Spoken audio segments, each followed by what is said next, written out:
Sering saya menerima laporan dari jamaah, terutama ibu-ibu. Di rumah dia selalu merasa ada sesuatu berantakan, selalu ada masalah. Sama suaminya ada masalah, sama orang tuanya ada masalah, sama anaknya ada masalah, sama tetangga pun ada masalah. Dan dia berusaha semaksimal mungkin menjaga diri dan melindungi diri dari bermacam masalah, tapi tetap ada saja. Atau dalam dirinya sendiri merasa tidak tenang, ada was-was, merasa ada tergoda, ada gangguan, ada makhluk halus, ada bermacam-macam. Kira-kira apa obatnya untuk menyelesaikan masalah? Saya berikan, dan ini obat insya Allah bermanfaat untuk semua. Tidak usah panggil tukang dukun, tidak usah panggil siapa-siapa, Anda sendiri laksanakan. Akan Allah subhanahu wa ta'ala merubahkan rumah kita insya Allah menjadi tenang, adem, enak. Yang pertama, bawakan air dan isi dalam air itu garam. Air itu dicampurin dengan garam dan dibacakan dalam air itu Al-Fatihah 7 kali. Ayat 5 ayat pertama surat Al-Baqarah, ayat Al-Kursi 7 kali, 3 ayat yang terakhir surat Al-Baqarah, lillahi ma fis samawati wa ma fil ardh. Saya ulang lagi, air isi dengan garam dan dibacakan dalam air Al-Fatihah 7 kali. Yang kedua 5 ayat pertama 1 kali, dari Alif Lam Mim sampai wa ulaika hum al-muflihun, 5 ayat. Yang ketiga 7 kali ayat Al-Kursi. Yang keempat 3 ayat yang terakhir suratul Baqarah, lillahi ma fis samawati wa ma fil ardh wa in tubdu ma fi anfusikum, sampai selesai. Kemudian qul huwallahu ahad 3 kali, qul a'udzu birabbil falaq 3 kali, qul a'udzu birabbin nas 3 kali. Kalau Anda merasa masih asing, boleh ditambah air dan silahkan minum. Bisa diminum. Kalau Anda merasa terlalu asing, belum kuat karena garamnya terlalu banyak, boleh ditambahin air. Ini satu, untuk minum. Jelas? Yang kedua, bawakan ember besar, isi air dalam garam. Ini untuk mandi boleh. Bapak Ibu, ini serius saya bicara ya. Insya Allah Anda coba, insya Allah semua masalah dalam hati, dalam perasaan, dalam jiwa, dalam fikiran, insya Allah selesai. Ember besar, isi air dan campur dalam garam. Bisa pakai mandi. Ayat yang dibaca sesuai ayat yang saya sudah kasih tadi, boleh. Bagaimana cara bacaannya? Bacaannya habis Anda baca, tiup dalam, bukan meludah ya, tiup saja. Tiup 3 kali boleh, 1 kali boleh, tidak masalah.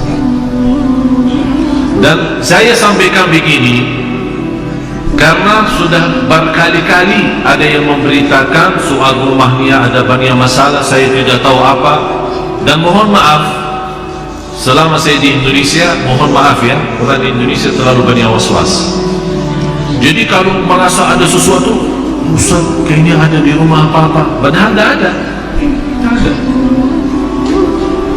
Oleh karena itu di Indonesia cepat paling laku usaha tukang dukun. Laku cepat. Seperti ada seorang ibu, kasihan, maksud saya kasihan kalau kita mampu mengobati diri, mengamankan rumah kita, kenapa kita minta tolong orang lain? Inilah sudah saya berikan cara, insya Allah aman, insya Allah yakin, dan tidak ada dalamnya syirik. Itu yang paling bahaya. Ada seorang ibu kemarin minta sama saya, tolong untuk masuk ke rumahnya.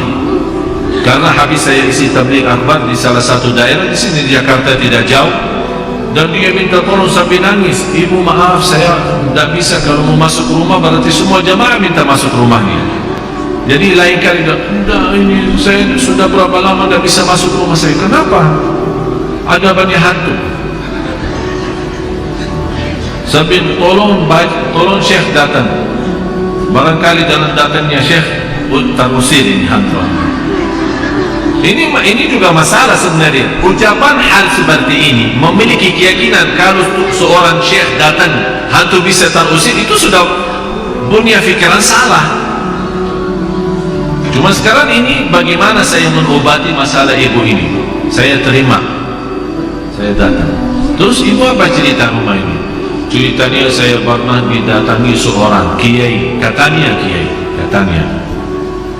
Tapi begitu dia masuk ke rumah, dia langsung berkata, bu, di rumah kamu ada banyak hantu. Mulai dari situ saya takut. Jadi saya minta tolong para kiai lain, tidak ada yang mau datang ke rumah saya. Malah saya bertambah takut. Akhirnya ada seorang dukun yang mau bantu, tapi dengan syarat dia mau membacakan apa, saya tidak tahu membaca apa. Setiap satu ekor jin keluar 250. Setuju ibu itu, oh boleh, tapi saya cuma ada 500. Udah, saya bantulah, saya masuk dulu, saya melihat berapa ekor ada. Masuk tukang ini apa namanya, dukun itu habis baca-baca apa, alhamdulillah ibu tidak banyak Pak, cuma 5 aja.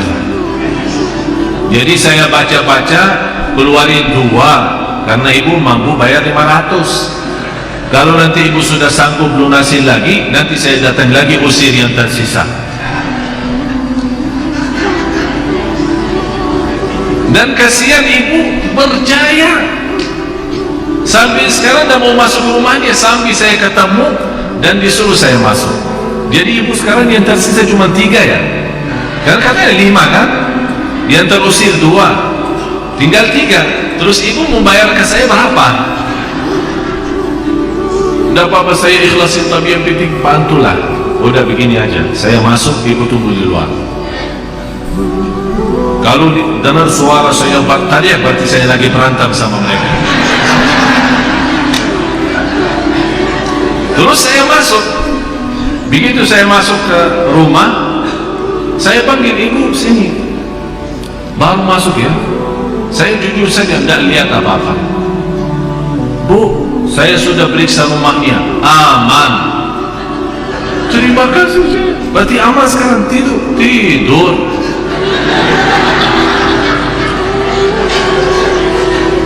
Dan saya kasih obat itu, bagi garam terus yang lain-lain. Terus dia bawakan amplop, lumayan lah.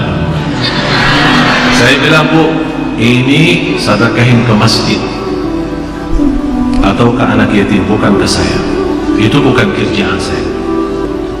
Sekali lagi ibu, jangan percaya dukun dan sihir. Yakini. Alhamdulillah habis itu beliau rutin baca suratul Baqarah, dan alhamdulillah nyaman, enak. Malah sekarang rumahnya selalu ramai, pengunjung datang silaturahim banyak. Dan sebenarnya masalahnya cuma was-was. Tapi was-was 90%.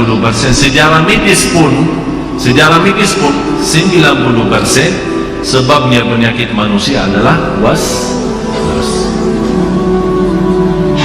Dan insyaAllah apa yang saya sampaikan ini insyaAllah bermanfaat banyak. Ini semua Bapak Ibu ikhtiar, tapi semuanya harus kalbu kita yakin kepada Allah subhanahu wa ta'ala. Dan itulah Allah subhanahu wa ta'ala memberikan, kata Rasulullah SAW, Allah menghalalkan bermacam cara obat, silahkan, kecuali berobat dengan cara syirik, tidak boleh. InsyaAllah dijauhkan oleh Allah SWT dari godaan, dari penyakit, dari bahaya waswas, dari jiwa tidak tenang, insya Allah semua bisa diatasi dengan izin Allah Subhanahu wa ta'ala.